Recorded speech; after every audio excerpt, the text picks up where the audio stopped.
ഞാൻ ഇന്ന് ഒരു സെയിൽസ് ട്രെയിനിങ് സ്റ്റോറി ആയിട്ടാണ് നിങ്ങളുടെ മുന്നിലേക്ക് വരുന്നത്.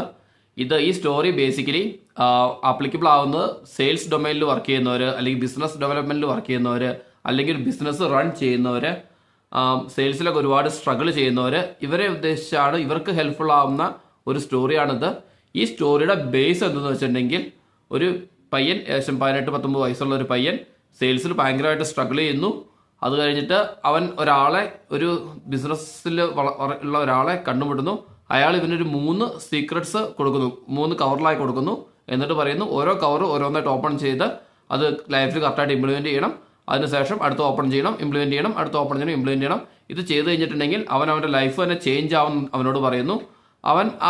അയാൾ പറഞ്ഞ പോലെ തന്നെ ഈ ഓരോ കവറായിട്ട് ഓപ്പൺ ചെയ്ത ഓരോ സീക്രട്സ് വായിച്ച് മനസ്സിലാക്കി അത് ചെയ്യുന്നു. അവൻ്റെ ലൈഫിൽ നല്ലൊരു സക്സസ്ഫുൾ ആയ ഒരു സെയിൽസ്മാനായി. ആ ഒരു കഥയാണ് ഇന്ന് നിങ്ങളോട് ഷെയർ ചെയ്യുന്നത്. കഥ എങ്ങനെയാണ് സ്റ്റാർട്ട് ചെയ്യുന്നത്? ഡൽഹിയിൽ ഒരു ലെതർ ജാക്കറ്റൊക്കെ ഉണ്ടാക്കുന്ന ഒരു കമ്പനി, അവിടുത്തെ സ്റ്റോർ മാനേജ്മെൻറ്റും കസ്റ്റമേഴ്സിന് ഡെലിവറിക്ക് പോകുമ്പോൾ, അതായത് അവരുടെ ഡിസ്ട്രിബ്യൂട്ടേഴ്സിൻ്റെ അടുത്ത് ഡെലിവറിക്ക് പോകുമ്പോൾ അതെല്ലാം പാക്ക് ചെയ്യലും അതിൻ്റെ എല്ലാം കാര്യങ്ങളെല്ലാം ഇൻവോയ്സും കാര്യങ്ങളൊക്കെ റെഡിയാക്കലും അങ്ങനെയൊക്കെ ആയിട്ടുള്ള ഒരു ജോലി ചെയ്യുന്ന ഒരു പയ്യൻ. അവന് ജസ്റ്റ് 19-20 വയസ്സായിട്ടുള്ളൂ. അവനവിടെ ജോലി അത്യാവശ്യം നല്ല രീതിയിൽ ഹാർഡ് വർക്ക് ചെയ്യും. പക്ഷേ അവന് കിട്ടുന്ന ശമ്പളം വളരെ കുറവാണ്. അവന് താമസിക്കാൻ പോലും അല്ലെങ്കിൽ ഭക്ഷണത്തിന് പോലുള്ള ശമ്പളം അവന് കിട്ടിക്കൊണ്ടിരുന്നില്ല അവിടുന്ന്.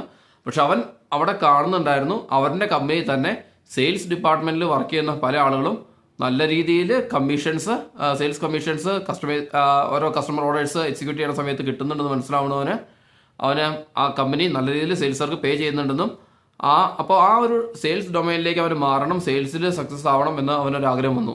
അങ്ങനെ അവൻ്റെ മാനേജറിനോട് സംസാരിച്ചു. മാനേജർ പറഞ്ഞു, നീ എന്താ ഒരു പണി ചെയ്തോളൂ, ഇനി സെയിൽസിൽ വർക്ക് ചെയ്തോളൂ. നീ ബിസിനസ് കൊണ്ടുവരുവാണെങ്കിൽ, നീ പുതിയ ബിസിനസ് ഡെവലപ്പ് ചെയ്യുവാണെങ്കിൽ അതിൻ്റെ കമ്മീഷൻ നിനക്ക് ആയിട്ട് അസൈൻ ചെയ്യാം.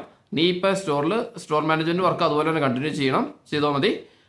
കൂടെ നീ ഡെലിവറി ചെയ്യാൻ പോകുമ്പോൾ നീ അവിടുത്തെ പർച്ചേസ് ആൾക്കാരെ കണ്ടും അവിടുത്തെ ബിസിനസ് ഓണേഴ്സിനെ കണ്ടും നീ സംസാരിച്ച് പുതിയ ബിസിനസ് കൊണ്ടുവരുവാണെങ്കിൽ നിനക്ക് അതിന് സെയിൽസിൻ്റെ കമ്മീഷൻ നിനക്ക് തരാം എന്ന് പറയുന്നു.